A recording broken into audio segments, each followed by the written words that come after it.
നമസ്കാരം, എല്ലാവർക്കും സ്വാഗതം. ഇന്ന് നമ്മൾ പോകുന്നത് വയനാട്ടിലെ നിഗൂഢതകൾ നിറഞ്ഞ കാടുകളിലേക്കാണ്.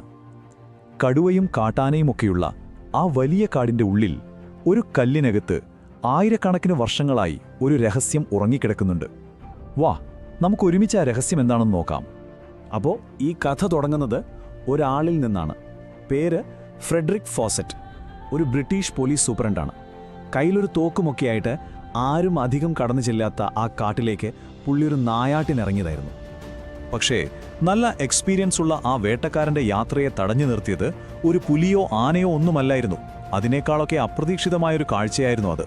പെട്ടെന്ന് കാടിന്റെ ആ പച്ചപ്പിനിടയിൽ നിന്ന് ഒരു കേർട്ടൻ മാറ്റുന്നത് പോലെ ഒരു വലിയ ഗുഹ അദ്ദേഹത്തിന് മുന്നിൽ തെളിഞ്ഞു വന്നു. ആ ഒരൊറ്റ നിമിഷം കൊണ്ട് അദ്ദേഹം എന്തിനാണോ അങ്ങോട്ട് വന്നത് ആ വേട്ട പോലും മറന്നുപോയി. ആ ഒരു കാഴ്ചയുടെ ഭംഗിയിലെ ഫോസറ്റ് തൻ്റെ നായാട്ടൊക്കെ അങ്ങ് മറന്നു. ശരിക്കൊരു കുട്ടിയുടെ കൗതുകത്തോടെ പുള്ളി ആ ഗുഹയുടെ ഉള്ളിലേക്ക് കയറി. പക്ഷെ അപ്പം അദ്ദേഹത്തിന് അറിയില്ലായിരുന്നു, ആ ചെളിയും മണ്ണുമൊക്കെ നിറഞ്ഞു കിടക്കുന്ന ഗുഹയുടെ ഉൾവശം ശിലായുഗത്തിലേക്കുള്ളൊരു വാതിലാണ് തനിക്കായി തുറന്നു തരുന്നതെന്ന്. അപ്പോൾ എടക്കൽ ഗുഹയെന്ന് കേൾക്കുമ്പോൾ നമ്മൾ വിചാരിക്കുന്ന പോലത്തെ ഒരു ഗുഹയല്ല അത്. അതിൻ്റെ ഒരു പ്രത്യേകത എന്താണെന്ന് വെച്ചാൽ മല രണ്ടായിട്ട് പിളർന്നുണ്ടായ ഒരു വലിയ വിടവാണത്. അതുകൊണ്ട് തന്നെ മറ്റു ഗുഹകളെ പോലെ കട്ട പിടിച്ച ഇരുട്ടല്ല അതിൻ്റെ ഉള്ളിൽ.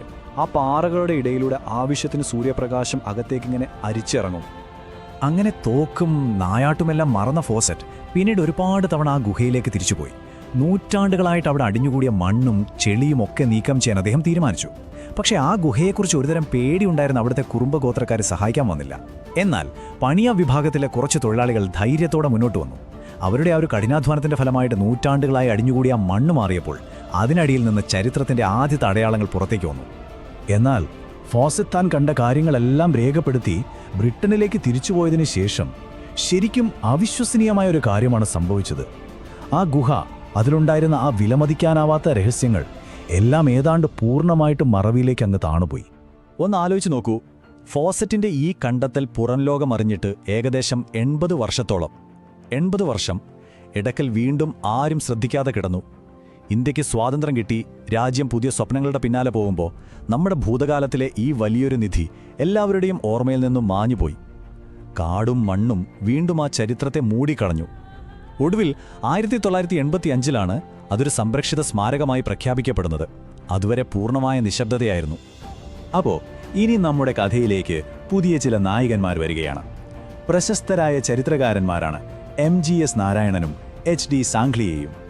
കാലിക്കറ്റ് യൂണിവേഴ്സിറ്റിയിലെ കുറച്ച് വിദ്യാർത്ഥികളെയും കൂട്ടി മറവിയിലാണ്ടുപോയ ആ ഗുഹ തേടി അവരൊരു യാത്ര തുടങ്ങി. സത്യത്തിൽ സാംഗ്ലിയയുടെ ഒരേ ഒരു ഡിമാൻഡായിരുന്നു ആ യാത്രയ്ക്ക് പിന്നിൽ: എനിക്ക് ഇടക്കൽ ഗുഹ കാണണം. ഇന്നത്തെ പോലെ കോൺക്രീറ്റ് പടികളോ നല്ല വഴിയോ ഒന്നും അന്നവിടെയില്ല.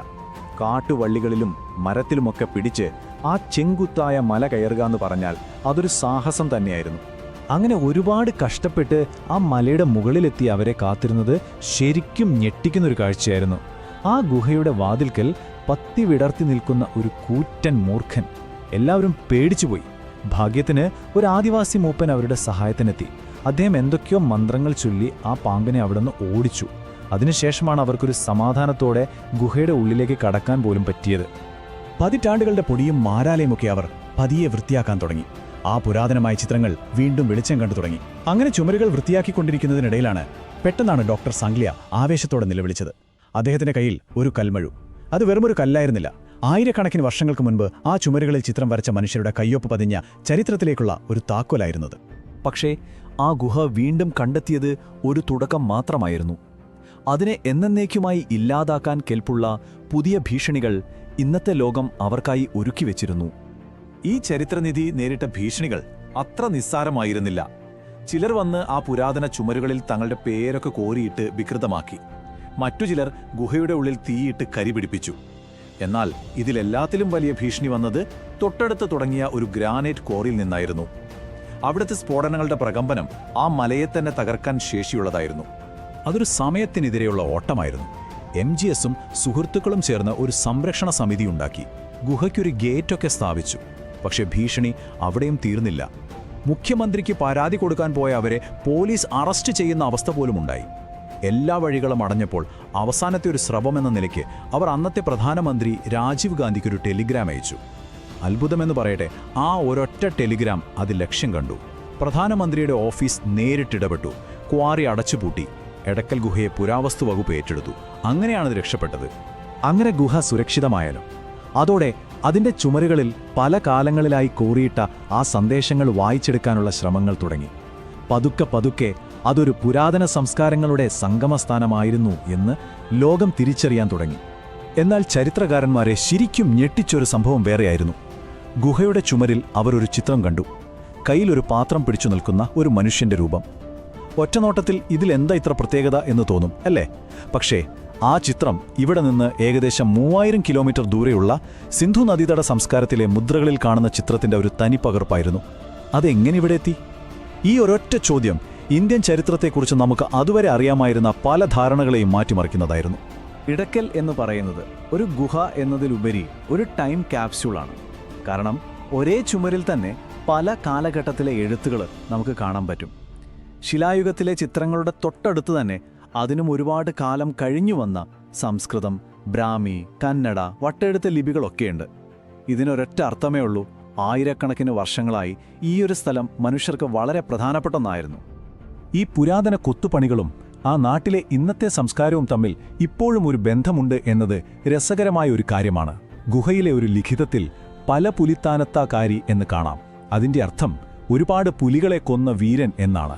അതിശയിപ്പിക്കുന്ന കാര്യം എന്താണെന്ന് വെച്ചാൽ ആ ഗുഹയുടെ തൊട്ടു താഴെയുള്ള താഴ്വരയിൽ ഇന്നും പുലിയെ മെരിക്കുന്ന ഒരു ദൈവത്തെ ആരാധിക്കുന്ന ഒരു ക്ഷേത്രമുണ്ട്. അപ്പോൾ സംരക്ഷിക്കപ്പെട്ട എടക്കലിൻ്റെ ഭൂതകാലത്തു നിന്ന് അപകടകരമായ വർത്തമാനകാലത്ത് നിൽക്കുന്ന മറ്റൊരു ചരിത്ര സ്മാരകത്തിലേക്ക് നമുക്കൊന്ന് പോയി നോക്കാം.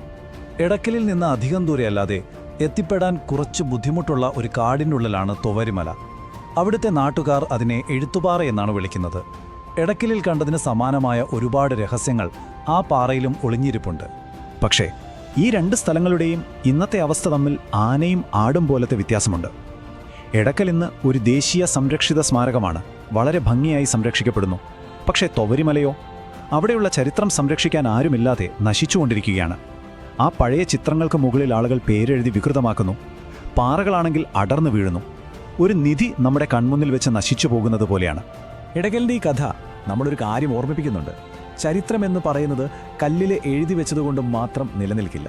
അത് സംരക്ഷിക്കാൻ നമ്മൾ ഓരോരുത്തരും തീരുമാനിക്കുമ്പോഴാണ് അത് നിലനിൽക്കുന്നത്. എടക്കൽ രക്ഷപ്പെട്ടു, എന്നാൽ തൊവരിമലയെപ്പോലെ എത്രയെത്ര സ്ഥലങ്ങൾ നമ്മുടെ ഒരു ശ്രദ്ധ കിട്ടാനായി കാത്തിരിക്കുന്നുണ്ടാവും. അപ്പോൾ ചോദ്യം ഇതാണ്: അടുത്തതായി നമ്മൾ എന്ത് സംരക്ഷിക്കാനാണ് തിരഞ്ഞെടുക്കാൻ പോകുന്നത്? അടുത്തൊരു വിഷയവുമായി വീണ്ടും കാണാം. നന്ദി.